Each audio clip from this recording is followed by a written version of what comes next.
Amen. Amen. Zaburi 124 indirimbo ya Dawidi y'amazamu. Sema amen. Amina.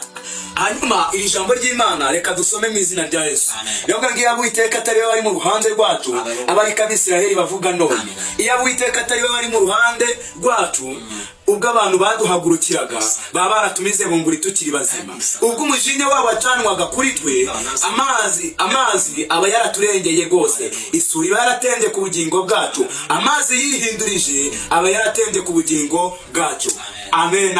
Hanyuma gatandatu aravuga ngo Uwiteka himbazwe mutwadutanze ku muhigo amenyo yabo. Ubugingo bwacu butizemo kinyoni va mu kigoyi cy'abangoyi. Ikigoyi kiracitse natwe tuvamo turakira. Gutabangwa kwacu kubonerwa mu izina ry'Uwiteka waremye ijuru n'isi cyane. Amen. Sema amen. Amina. Sema amen. Amina. Hanyuma iri jambo ry'Imana ndagira ngo nongere babwire kugira ngo twongere twibuke ineza y'Imana. Wibuke Imana itaza kuba mu ruhande rwawe. Ibya bindi byose byari byabaye. Abantu bari baguhaga Imana yarangiza ikaba mu ruhande.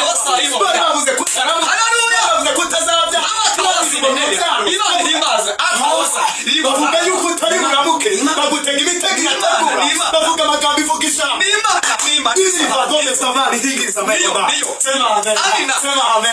Sema amen. Imana yabaye mu ruhande rwawe. Imana nawe byakomeye.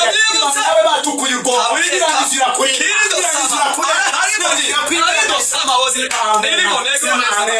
Iyi ni Imana. Amen.